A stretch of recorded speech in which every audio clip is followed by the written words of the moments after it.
What is up, my gamer buddies? Today I'm making a different video. It's not a news update of sorts, but I'm just looking for any excuse to use my new Blue Yeti microphone right now. I'm testing out we're going to get into an article about the most popular video game adaptations so far based on rating. So let's get into that after the intro.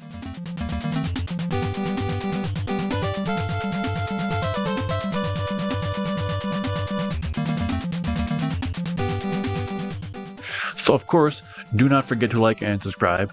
So over here on Sci-Fi Pulse, a comic book sci-fi TV show, they have revealed the most popular TV adaptations. So here are the most popular video game television adaptations according to research. Arcane League of Legends ranked as the most popular one. According to this new poll of sort, first is Arcane, and second is Edgerunners, and I actually like Edgerunners more than Arcane. Last one is Blood Origin on Witcher. These are all on Netflix. I don't know. I want to keep up to date on adaptations, but I also don't want to put myself through a bad show just because. So, a new study has revealed that Arcane League of Legends is the most popular video game adaptation. Online gaming magazine Gaming Gadgets analyzed online review scores for TV game adaptations in the past 6 years. Right, so they did it from all the main things, so that's a good way of doing it. Audience review scores were taken from Rotten Tomatoes, IMDb, those are the two big ones. I'm more of an IMDb person, Metacritic and IGN.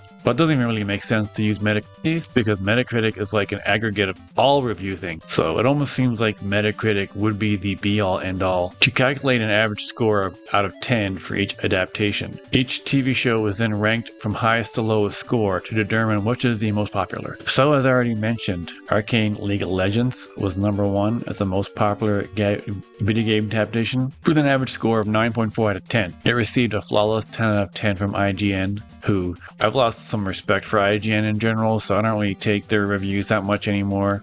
They're just way too pro Sony and anti Xbox, as well as 96% on Rotten Tomatoes and 9 out of 10 from both IMDb and Metacritic. Released by Netflix, Arcane is an animated steampunk action-adventure series based on League of Legends, a free-to-play multiplayer. The number 2 spot, like I said before, Cyberpunk Edgerunners came in second place with an average score of 8.85 out of 10. Its highest individual score was 95 from Rotten Tomatoes, and the lowest was 8 out of 3 in 10. So that's pretty good. The lowest is 8 out of 3. Cyberpunk Edgerunners is a cyberpunk web anime series based on the action RPG game. I'm not sure why they said web anime series. I don't know, because I watched it on Netflix. I actually like it more than Arcane and Castlevania. And Castlevania is number 3. Cyberpunk Edgerunners came in second place. Castlevania ranked third with an average score of 8.48 out of 10. Its highest individual scores were 9 out of 10 from IGN, followed by 89% user rating on Rotten Tomatoes. Its lowest score was 7.7 out of 10 from Metacritic. Castlevania is an adult animated series created for Netflix and is based on the popular video game series of the same name, with the first 2 seasons adapting Castlevania 3, Dracula's Curse. And number 4 is The Lastofus, which came close behind with an average score of 8.28 out of 10. Whilst its lowest score was 6.4 out of 10, that's pretty low from Metacritic. It also received 9 out of 10 from IGN, 89% on Rotten Tomatoes. Sonic Prime ranked 5th with an average audience score of 8.13 out of 10. Its highest score was 8.7 out of 10 from Metacritic, whilst its lowest was 7.3 out of 10 for IMDb. Sonic Prime is an animated series, computer animated, and I watched it and it's alright. Created by Netflix Animation, and it's an animated television series based on the Sonic the Hedgehog game franchise from Sega. Rounding out the list is Twisted Metal, another great show that surprised me with how good I was.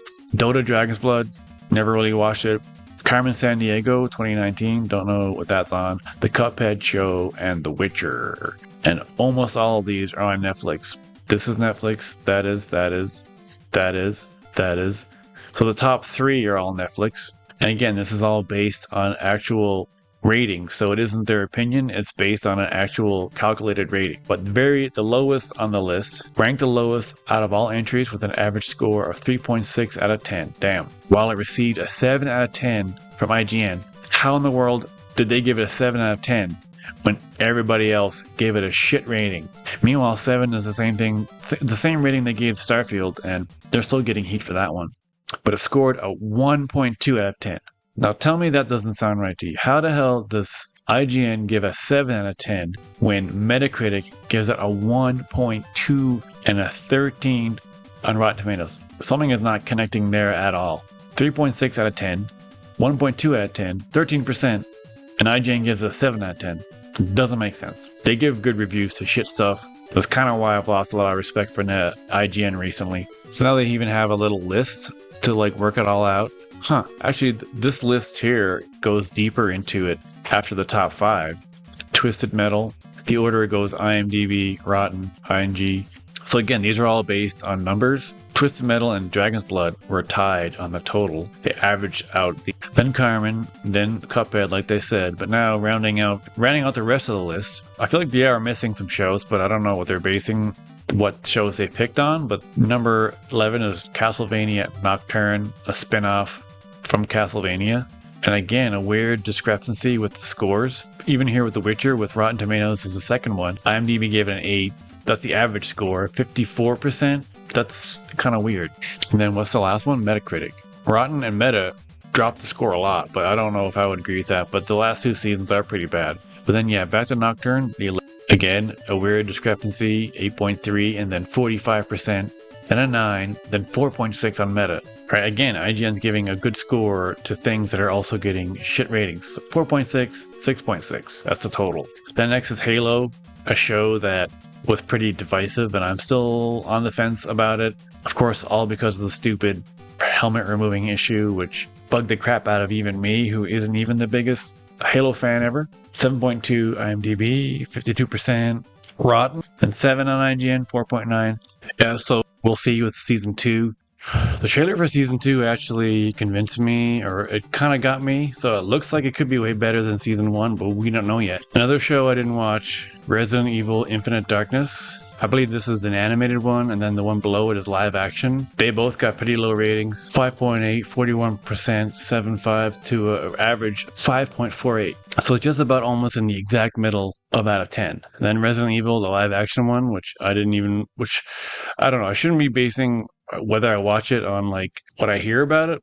It's hard to watch something if I know it has a shit rating. So that's 4.2 IMDb, 26, 7, 1.5. 3.83, and then The Witcher, the last one, 15. I'm not sure why they picked 15, but I don't know. I mean, plus, I feel like after one of these, there could be some more, but they decided like to round out the bottom of the list with the worst ones. But Witcher Blood Origin, 4.9, 13, 7, 1.2, 3.6 total rating. So yeah, not very good show at all. Well, that was Sci-Fi Pulse's article about the most popular video game adaptations for shows, and they didn't base it on their opinion. They based it on actual, averages of websites. So good for them on not just giving an opinion, but so based on actual fact. So that's cool.